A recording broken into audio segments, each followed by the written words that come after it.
Hello, स्वागत आहे तुमचं माझ्या न्यू ब्लॉगमध्ये. लास्ट एपिसोड तुम्ही बघितलाच असेल. आम्ही पोहोचलेलो आमच्या गावी आणि हे आहे आमच्या गावचं घर. गावी खूपच पाऊस असल्यामुळे मी जास्त काही शूट केलं नाही, पण ह्या व्हिडिओमध्ये तुम्हाला बघायला भेटेल आम्ही केलेली गावची मज्जा आणि वेगवेगळ्या केलेल्या रेसिपीज. चला तर मग सुरुवात करूया. लाईट नसल्यामुळे इथे चालू आहे पारंपरिक पद्धतीने पाट्यावर वाटण करायची तयारी.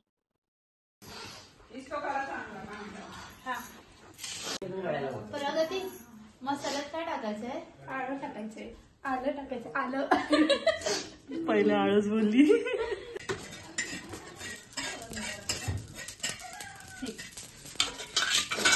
हा कांदा भाज आणि हा कांदा कापू का? बोला काय करायचं? पहिलं काय करायचंय? कांदा चेचायचा चांगला पाट्यावर. ते एक दिवस झालं ना की लसूण चेचायची आणि मग सगळं माझं हे झालं ना मिक्स आलं की मग खोबरं टाकायचं आणि वाटून घ्यायचं. वाटण करण्यासाठी पाटा आणि वरवंटा आम्ही इथे स्वच्छ धुवून घेत आहोत. लास्ट टाइम हा 7-8 वर्ष अगोदर यूज केला होता. या पाटा वरवंटाचे वजन 30-35 किलो तरी असेल. आमच्याकडे राखण्याचा प्रोग्राम त्यासाठी पण आमचं नशीबच नको तिलाच वाटत आहे. नाही आधार कांदा आता चेचून घेते. खोबरं वाटलंय, खोबरं बारीक केलं. खोबरं बारीक केलं, थोडं थोडं घे. थोडं थोडं अर्धा चेच पाहिलं चांगला एक जीव कर. कांदा घेतला परत घेतला घेतला.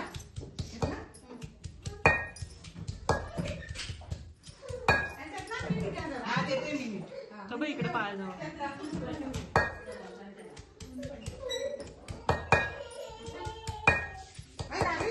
लहानपणी आजीला पाट्यावर वाटण करताना खूपदा बघितलेलं, पण कधी स्वतः ट्राय केलं नव्हतं. म्हणून मोठ्या आई इथे मला शिकवत होत्या कसं पाट्यावर वाटण करायचं असतं. काय करते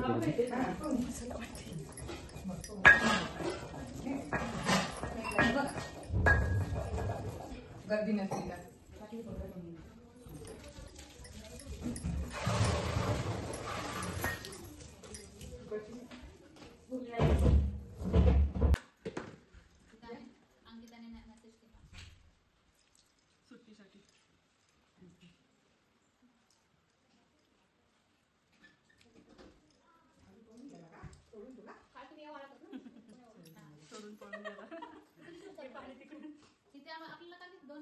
अशा प्रकारे इथे रेडी झालं आहे पाट्यावरचं वाटण. मसाला वगैरे करून झाला म्हणून जरा बाहेर फिरायला आलो. मस्त व्ह्यू आहे इथे आणि मस्त थंडी वाजते. सगळ्यांना एक क्वेश्चन आहे की माझं सासर कोणतं आहे आणि माहेर कोणतं आहे. तर मी तुम्हाला सांगेन, जिथे मी आता उभी आहे ते माझं सासर आहे आणि हे बघा हे माझं सासर आहे आणि ते बघा तिथे ते वालं घर माझं माहेर आहे.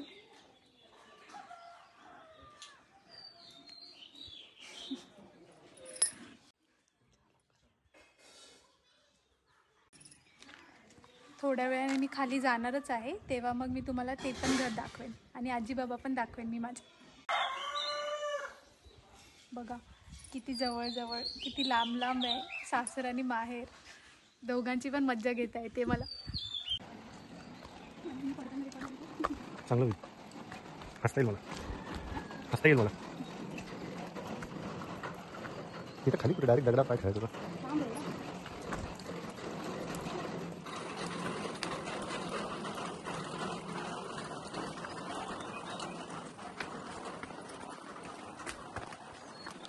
हे आहे प्रगतीचं घर.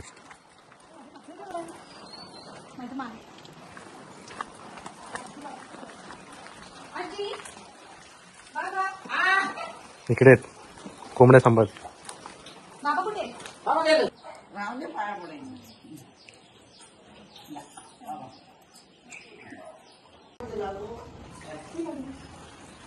हे आहे माझ्या आजी बाबांचं घर. बघा किचन वगैरे रूम आहे. तिथे हा हॉल आहे. ती पण रूम आहे.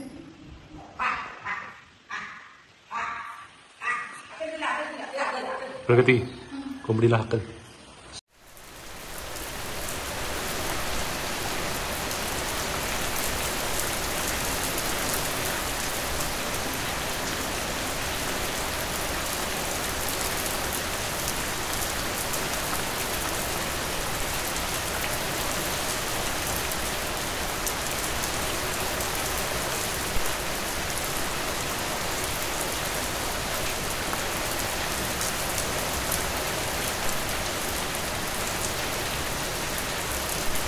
हे बघा बाहेर मस्त पाऊस चालू आहे आणि आम्ही इथे तयारी करतोय मॅगी बनवायची. आज आमच्या मोठ्या ननंदबाई आम्हाला सगळ्यांना मॅगी सगळ्यात डिफिकल्ट रेसिपी बनवणार आहे मॅगी, जी कोणालाच माहिती नाही. ठीक आहे, ज्या तुम्ही रेसिपी तुम्हाला सगळ्यांना सांगणार आहे. दीदी ब्लॉगर झाली पाहिजे. दीदी चांगली बोलते. चुलीवरची मॅगी. हा चुलीवरची मॅगी. आणि मॅगी बनवायला आम्ही तिघी पण इथे रेडी आहोत. 3 हात तिथे आता तिघांचे मॅगी बनवायला. तुम्ही मला सुद्धा बघू शकता. तांब्या होते तांबे झाली का मॅगी? चालू आहे चालू आहे. 15 मिनिटं. सुपरवायझर आलेले आहेत आमचे. आमची 2 मिनिट वाली मॅगी नाही, आमची 15 मिनिट वाली. पावसाचा आवाज तुम्हाला येत असेल इकडे. आणि लाईट नाही आमच्याकडे. किती दिवस लाईट 2 नाही. दिवस झाले लाईटच नाही. आम्ही आल्यापासून इथे लाईटच नाहीये. इथे म्हणजे खूप ऑथेंटिक वाला झालंय सीन.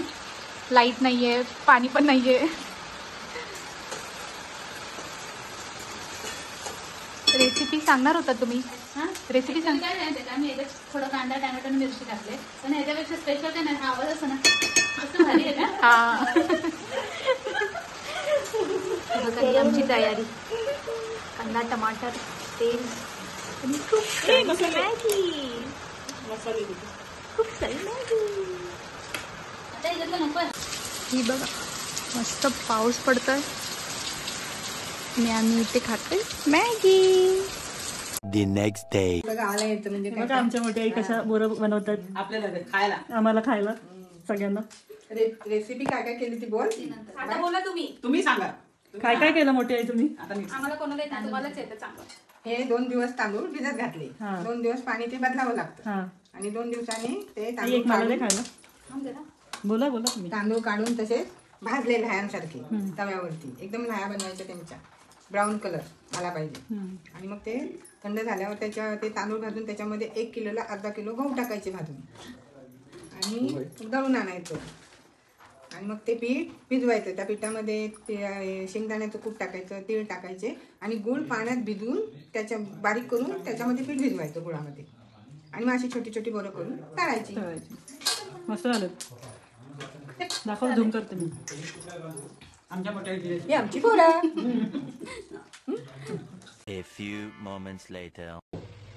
इथे चालू आहे आपला शेंगा करायचा कार्यक्रम. ओला नारळाच्या शेंगा असं सांग. हा ओला नारळाच्या शेंगा आई तळतायत. बघा किती मस्त झालंय. ताई यांना दुसरं काय बोलतात तुम्ही सकाळी सांगितलेलं. काय रे नेवऱ्या. आमच्याकडे नेवरा बोलतात. अच्छा. म्हणजे आम्ही आमच्याकडे एकाच म्हणजे गावातले. आम्ही पण मोरेच आहोत. मोरे ना. मी पण मोरेच आहे म्हणजे अगोदर. आम्ही जरा थोडं मॉडर्न आहोत लोक, तर आम्ही त्याला नेवऱ्या बोलतो. पुण्याचे आहेत ते लोक. शेंगा बोलतो. शेंगा ऐकायला नाही चांगलं वाटत. नेवऱ्या कसं आहे. मोरे मॅडम काय सांगतात. नेवऱ्या पण चांगलं वाटतं आणि शेंगा पण चांगलं वाटतं, पण त्या सेमच असतात. गाडगे मॅडम काय बोलतात. हा घाडगे मॅडम काय बोलतायत. मोठ्या आई काय बोलतायत तुम्ही. घाडगे मॅडम. हो या जरा इथे. काय बोलतात मला मोरे मॅडम. गाड- मॅडम मला काय बोलतात. अजून एक काहीतरी बोलतात. काय नाही काय बोलतात? आम्ही नेवऱ्या बोलतो. चुकीच्या बरोबर. आम्ही शेंगा बोलतो. नेवऱ्या. ओल्या नारळाच्या शेंगा. शेंगा आणि ओल्या कोकणात बोलतात. आमच्याकडे शेंगाच बोलतात. चालेल, तुम्ही जिंकला. हा समजलं का मोरे मॅडम. गाडी जिंकले. हा बरोबर गाडगे जिंकले. मोरे मॅडम समजलं का. आम्ही यांना शेंगा बोलतो. आमचीच भाषा बघायची. एकाच गावातले तरी. आपण पण अगोदर मोरेच होतो. आता गाडगे झालोय. हा काही पण. मोरे मॅडम. गाडगे साहेब बोलवतात. गाडगे मॅडम. हे पप्पा पण हेच करतात. सगळे भाव तसेच आहेत. ते सगळे बटाट्याचं कालवण. रेसिपी सांगा लवकर. बटाट्याचं कालवण. बटाटे शिजवायचे हा. त्याला सोलायचे हा.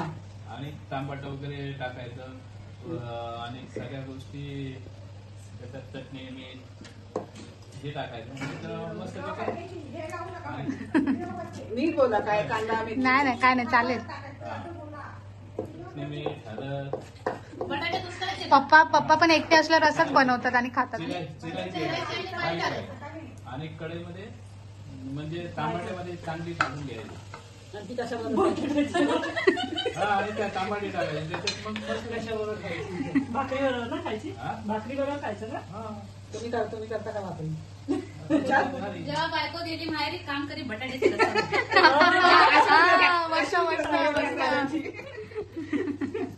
तेव्हा ती असते. मोठे पप्पा लास्ट टाइम कधी बनवली होती ही भाजी?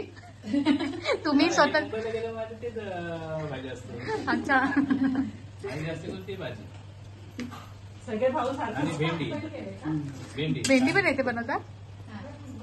भेंडीची भाजी चांगली फ्राय करून भेंडी कट करून ते तव्यात टाकली त्याचा चिकटपणा घालवायचा आणि नंतर ती फ्राय करायची. मीठ वगैरे हळद मिरची करपवायची. कांदा नाही टाकायचा.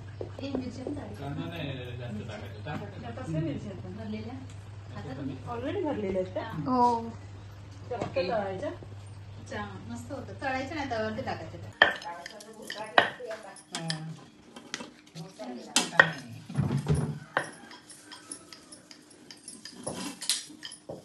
मोठे होते नाही सोडीचं खाऊ दे कुठं A few moments later. काय मग आजीबाई आज काय बनतंय? भजी बनते भजी. आज बरंच काय काय टाकलं. बघा कांदा भजी. गावी येऊन आमचे जिभेचे चोचले वाढलेत. सगळं काय काय म्हटलं यावेळेस. त्यावेळेस सगळे ब्लॉग चुली जवळचे काय काय बनवले काय काय खाल्लं. यावेळेस फक्त खाल्लं आम्ही. खाल्लंय. हा यावेळेस खायला चालू. बरेच पदार्थ केले ना. आम्हाला सुद्धा खेकडे पकडायला जायचं होतं, पण पप्पा कधी एकटे गेले आणि कधी खेकडे पकडून आणले कळलंच नाही.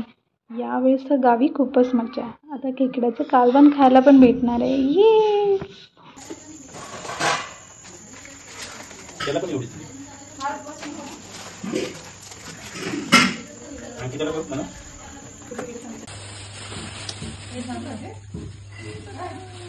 काय करायचंय? चुलीत भाजते. तू खाणार ते हा मग मला तेच आवडतं. दादा हे असे झूम करतो जास्त जवळ. उघडलं त्याचं हा उघडतं ते. तो कशी चटपटल्यासारखी करतोय. तुम्ही तेच खाणार ना आता तडपडून. आम्ही तेच करणार आहे. तेव्हा आम्ही खेकडे खातो भाजीवाले. मस्त लागतं. घ्यायचं नाही खायचं. हे खाण्यात जी मजा असते ना तिकडं मोठा खेकडा खाण्यात मजा नसते. त्याचं शरीर खाण्यात काय बोलते मी. तर आज होता परतीचा दिवस. मस्त सकाळ सकाळ आम्ही फ्रेश होऊन गावचा पारंपरिक नाश्ता केला, तो म्हणजे घावणे आणि चहा. मोठ्यांनी खास आमच्यासाठी केला होता. गावचे हे 2 दिवस कसे गेले काही समजलेच नाही. जायचं मन नाही आहे, पण जावं तर लागेलच. म्हणूनच हा व्हिडिओ मी इथेच एंड करते. मी दाखवलेला हा गावचा प्रवास आणि वेगवेगळ्या रेसिपी तुम्हाला आवडल्या असेल तर नक्कीच कमेंट करून सांगा. आणि व्हिडिओला लाईक आणि चॅनलला सबस्क्राईब करायला विसरू नका. चला तर मग भेटूया आपण पुढच्या ब्लॉगमध्ये. ठीक आहे, बाय बाय.